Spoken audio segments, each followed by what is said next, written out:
Sincere apologies for bringing the news behind schedule. Many thanks for joining us. I am Jummai Jibril. The headlines. President Tinubu praises administration's anti-corruption drive. Senate Committee on Army pays tribute to fallen soldiers. FCT Minister Barrister Wike announces new auditorium for Nigerian Law School, Buhari.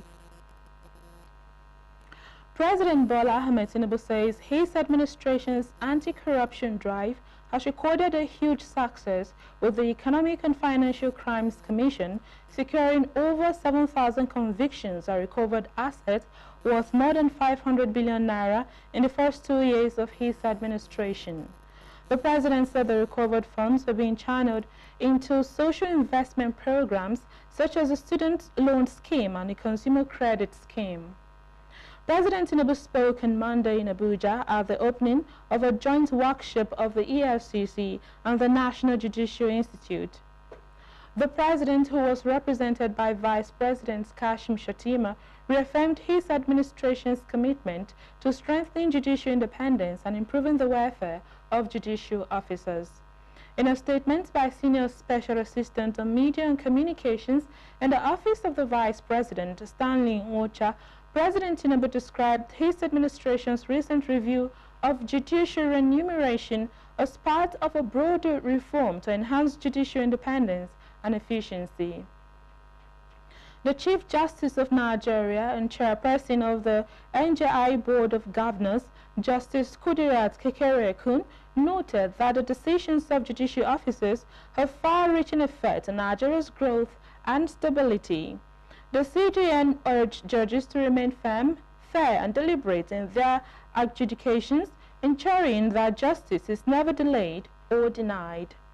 A Senate President, Godswill Akpabio, who was represented by the Senate Chief Whip Mohammed Mungono, affirmed the legislature's commitment to supporting anti-corruption agencies through enabling laws and funding. He assured all of the continued legislative backing for security and law enforcement reforms.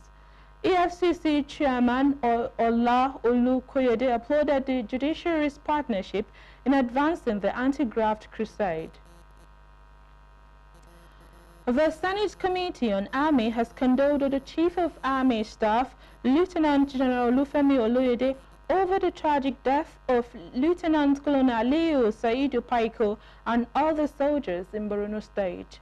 In a statement signed by the committee chairman, Senator Abdulaziz Musa Yar'Adua, the Senate Committee on Army described the fallen soldiers as heroes who exemplify the highest standards of military professionalism and patriotism. The committee assured the Nigerian Army of its continued support in ensuring the welfare and well-being of troops, saying they will work tirelessly to provide adequate resources and support to the Nigerian Army in its quest to maintain peace and security in the country. The Senate Committee on Army also extended its deepest sympathies to the families of the fallen heroes. FCT Minister Dr. Nyesom Wike has announced plans to build a new auditorium at the Nigerian Law School Buhari campus to accommodate the growing student population. He made this known during the flag-off of the 600-bed hostel project of male and female students in Abuja. Barrister Wike said President Bola Tinubu approved the project after learning of the facility's limitation, describing it as part of his commitment to improve legal education. Just like the chairman of legal education has said, today is another promise made and fulfilled. Let me thank Mr. President for his continuous support for legal education in this country. Just 2 years in office, and let it be recorded, and for the doubting Thomases, let it be known that just 2 years in office of Mr. President, through his Attorney General, we have visited this Nigerian Law School campus 2 times. 2 times. In essence, you can say that every year, Mr. President has one thing to do in Nigerian Law School. This last time he came here, through the Attorney General, he came to flag off the staff quarters. And in that flagging of the staff quarters, he made a promise, looking around, that he has had information through the Attorney General that there is shortage of accommodation for students, and that is why the school is unable to accommodate the number that come out have been churned out from the various universities. And that promise he made was in December. Today we are here to fulfill that promise that Mr. President made. That shows that when you have good leadership, there's nothing difficult in achieving results.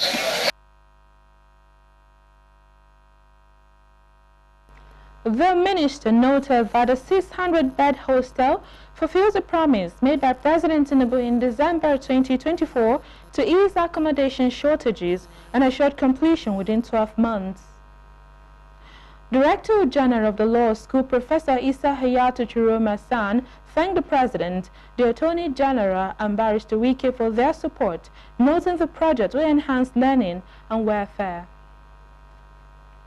The reason why we all gathered here this afternoon, Your Excellencies, distinguished ladies and gentlemen, is the fulfillment of this promise made. That's the flag of the construction of 300 bed space for male and female hostel in Nigerian Law School, Abuja. This hostel will go a long way in assisting Nigerian Law School to fulfill its mandate. We are not taking this for granted. On behalf of the Council of Legal Education, Nigerian Law School, management and staff of Nigerian Law School, I respectfully thank His Excellency, the President of the Federal Republic of Nigeria, President Bola Ahmed Tinubu, GCFR, for approving this project. I wish also to thank our supervisory ministry, the Federal Ministry of Justice, headed by the Honorable Attorney General and Minister of Justice, President Lateef Sakomi, Olasokomi, Fagbemi, SAN, Live Venture, for the support always given to us in the law school. I must also place on record the support of and assistance of the Solicitor General of the Federation. Your Excellency, the Honorable Minister of Federal Capital Territory, to many of us who are familiar with the antecedents, it is history that is repeating itself. You've done more in the past. The Douglas campus of Nigerian Law School, Port Harcourt, the Enugu campus, building of staff quarters, and provision of utility vehicles for Nigerian Law School and other projects in the justice sector are legacy projects that will continue to speak for a developmental strive in Nigeria. Posterity will be kind to you when the history of legal education and justice sector is written in Nigeria. Now, the event, attended by officials from the Ministry of Justice and Council of Legal Education, highlighted renewed effort to improve legal education infrastructure. The Nigeria Civil Aviation Authority, NCAA, has reaffirmed its deep commitment to upholding the highest ethical standards. Captain Chris Najomo, the Director General of Civil Aviation, made this assertion during a training workshop held on Monday, October 20, 2025, at the authority's corporate headquarters in Abuja, which was facilitated by officials from the Code of Conduct Bureau and coordinated by the Directorate of Human Resources and Administration.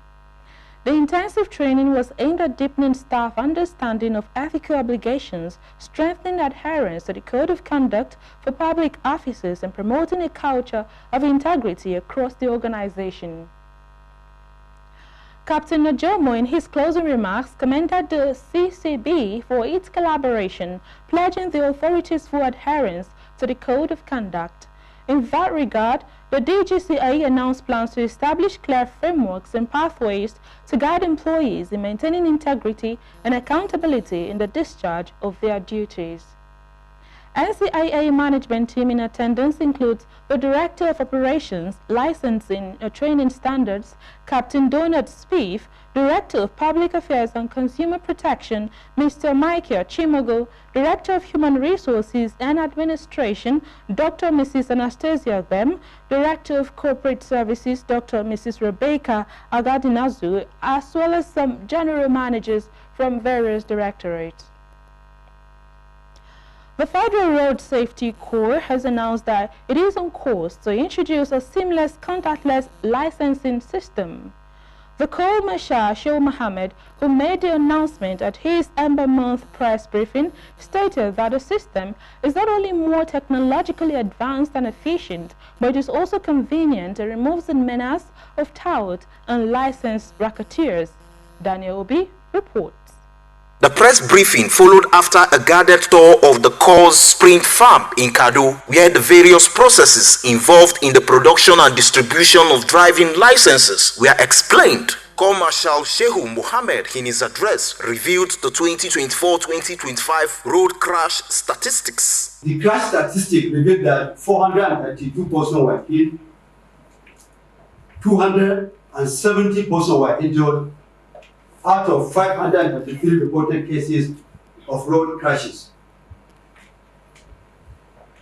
Furthermore, 3,433 persons were killed and 22,162 persons injured out of a total of 6,858 reported road crashes between January and September this year. Corps Marshal spoke further on actionable measures for the 2025 campaign. In line with our commitment to achieve the desired outcome of 2025 end-of-year campaign, FRC has mapped out the following actionable measures. A. Deployment of FRC personnel and special marshals across major highways to align to reduce crash-prone corridors nationwide. B. Free vehicle check exercise to improve vehicle roadworthiness. C. Conducting motor park rallies and motor car carnivals nationwide to raise awareness level of motorists and the general public. D. Organizing town hall meetings to strengthen collaboration with transport unions, security agencies, and other critical road safety stakeholders for a seamless Ember Month campaign. On the issue of licensing delays, the Corps Marshal said, we have activated plans to overcome perennial challenges associated with delays in obtaining the driver's license and number plates. Our printing facility has been upgraded to print an average of 15,000 driver's licenses daily. This production average will be increased to clear the backlog before the second week of November 2025. The briefing terminated with a visit to the VIP Capture Center, a model that will be replicated across the entire Federation. Daniel Obi, ASO Television News. Now, FCT Coordinator, National Youth Service Corps, Mr. Atali Samson, has commended a Corps member, Asingbi Paul, through Ajilasoro Foundation for their selfless service in equipping Local Education Authority Primary School LEA, Apo Dutse, with newly modern classrooms and computer laboratory to impact digital skill in the students. Mr. Sampson stated this while speaking with ASO Television during commissioning of the newly equipped classrooms in Abuja, describing it as a remarkable contribution to educational and digital advancement in the country. Oluwak Balumi Adeyemi tells us more. FCT Coordinator, National Youth Service Corps, Mr. Atali Samson, while inspecting the newly commissioned digital equipment, praised Asimbi Paul and Ajilasoro Foundation for an innovative mindset in ensuring a better and equitable learning environment for the students of LEA Primary School, Apo Dutse. He urged Corps members present at the event to emulate patriotism in contributing to the growth and development of the country. Well, as you can see, this is one of the computers provided for the children of this school, LEA Dutse Garuki in Apo, for the pupils of this school. And we are just test running them, and you can see they are working perfectly. And these are the things we encourage Corps members to do, to look at the felt needs of the members of their host communities and see how they can help upgrade their life, make their lives better. Speaking also at the event, Chairman FCT Universal Basic Education Board, Alhaji Al-Hassan Sule emphasized the importance of the conversion of conventional system of learning into digital form of acquiring knowledge in schools. This wonderful development will actually go a long way to impact digital skill in our children. To be candid, education is everybody's responsibility.